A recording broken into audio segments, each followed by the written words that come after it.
for the Dragons versus Eagles. Take it away, Tony. Well, like you said, you got the Dragons taking on the Seagulls. It's 5:30 p.m. on Super Saturday. It's the second game. By this time of the afternoon, you're probably having dinner. You're up to your third or fourth beer, and you turn on the TV and you see the Dragons, and you're a little bit disappointed. But nonetheless, we're going to review this episode. We're going to talk about the team list, and we'll obviously give our predictions. One team looks like they've done enough last week to avoid the spoon, and obviously Manly Seagulls kind of shat the bed towards the end of that game against the Sharks, but they did enough to get the 2 points and keep that season alive, because if they didn't get those 2 points, it was looking quite dim for them for the rest of the season. So, Baxter, I'll throw it back to you. Talk to me about this St. George Illawarra Dragons side.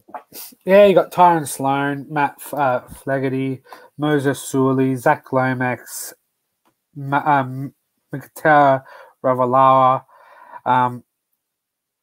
Tal Amon, Ben Hunt, Francis Morlow, Jacob Little, Blake Laurie, Billy Burns, Dan Russell, Jack DeBellin, Connor Michael Morlow, Toby Couchman, Jack Bird, Zane Musgrove, SF, Ryan Couchman, again, I think, Toby Couchman, sorry. I thought that was a typo, but it's two brothers, Max Flaherty, brother of Matthew, and Jaden Hunt, running out the extended bench. Yes, good win last week, again at home. They come up again come up against a team that this weekend that really shit the bed with Cronulla in that second half. But I reckon this week, just this week, right, moving forward, the Manly Seagulls let Flano go and coach this Dragon side, and just have a little preview to what 2024 St. George Illawarra Dragons will look like under the leadership of the assistant coach at the moment, in Shane Flanagan at the Manly Seagulls. So, look, are they playing finals football? No. Will they fight each and every week? Yes. It's come out that Zach Lomax and Ben Hunt have been told by Flano that they will be there for 2024. Nonetheless, I don't have that going forward. I think Ben Hunt gets released, being that it's in his last year of his contract. Name a club that's kept a player on their books, in their squad, that's kicking stones, doesn't want to be there. You try and move them on as quick as possible to get any negativity flow within the club out as soon as possible, because that is a bad stench to hang around, sorry. But nonetheless, good win last week, and I'll move it over to Tony to take away with the team list for the Manly Seagulls. Yeah, off the back of, I guess, a scary win for the Manly Seagulls, you've got Ruben Garrick, Jason Saab, Brad Parker, Mr. Cooler, Christian Tuapolatu, Josh Schuster, and DCE. Obviously in the halves with Sipley, Kroger, Lodge, Olakwatu, Tuolagi, and Mr. Jake Trebojevic to lock the scrum, with the extended bench of Madison, Woods, Kepi, and Bullimore. And obviously in the extended bench, you got K.O. Weeks, Ben Condon, Jake Arthur, Raymond Vega, and Gordon Changkamton. Obviously in that number 22 jersey. But I think this side is obviously going to be pretty impressive. Obviously, you talk about the Dragons. They're not playing the best form. You talk about Manly, they're fighting for their season. And let's add on top of that, you're now playing Daly Cherry Evans' 300th game. He's the 49th player. So, Baxter, before we move on, let's just give DCE a big clap there. It's his 300th game for One club the player, club, which is absolutely unreal. And he's absolutely shown not just on the club level, but on the origin level and obviously the international level that he's absolutely brilliant and a great player with one of the smartest minds in the current game of rugby league. But my fear here, and it's not for Manly. I think Manly win this. I think Manly win this comfortably. My fear here is for St. George Illawarra Dragons. Now, they lose this. Okay, cool, whatever. I don't see him beating Parramatta next week.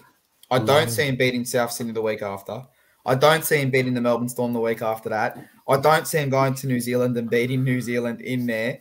And I don't see him beating the Newcastle Knights, who are playing for their season in the final round. So arguably you don't win this week, you're finishing the season on 1, 2, 3, 4, 5, 6 straight losses in a row. So you can always say, yes, okay, the season's over. They're not going to get the wooden spoon. They're not going to make the top 8. So, okay, it's all building for next year. But where do you build for next year? As I look at Manly and I go, okay, you might not make the top 8, but if you can stay fit, you have Trbojevic coming back into this squad. Obviously, who knows if Matt Lodge, but we saw what he did at the Roosters. He signs a train and trial. He plays absolutely brilliant. He's probably going to give him that impact come the end of the season to potentially push for a top 8, because that's what he did for the Roosters last year.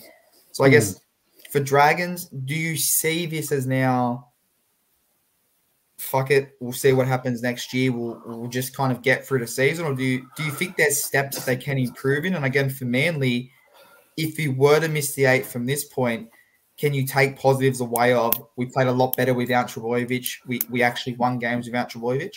Yeah, you can. I think you can take everything out of any situation, being a Manly Seagulls fan, player, and whatnot around the club. You lose your $1 million man, Tom Trbojevic, in game 1 to a little bit of injury. Game 2, season gone. There's half the season already gone at that stage. So, not the best outcome, but they have looked better compared to last year when they lost him. Last year, I'd probably give them a D+ to playing without Tom, and this year I give them a B-. They have looked really, really strong in patches when it's gone terribly wrong for them, game to game. They've come out and responded well week after week without Tommy. Ruben Garrick, the man who's been slotting in there. Jason Saab against his former club. Good to see him. He'll tear shreds.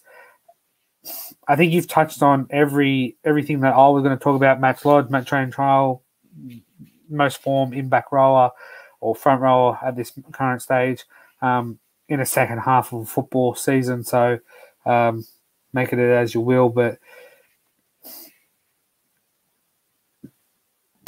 no, I don't have Manly making the 8, and they have a lot more to build on going forward next year than they do against their counterparts in the St. George Illawarra Dragons. So your prediction for this one, I think it's pretty straightforward. You're going for Manly, but is it 1 to 12 or 13+?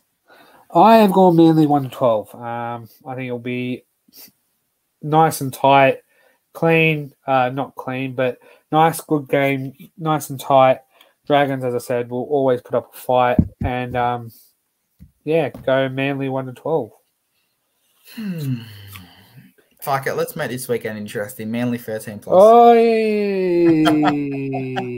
I just think you've got to get up for Daly Cherry Evans 300th, and I think what happened last week with Sharks coming back, although they've got to hold a lot of it as we fucked up, our defense was terrible, it was the Cronulla Sharks, and we know that the Cronulla Sharks can score points, whereas I don't think that this Dragons side can go toe-for-toe with Manly, with the likes of Garrick, Saab, Cherry Evans, Schuster, if he decides to have his one-off crazy game.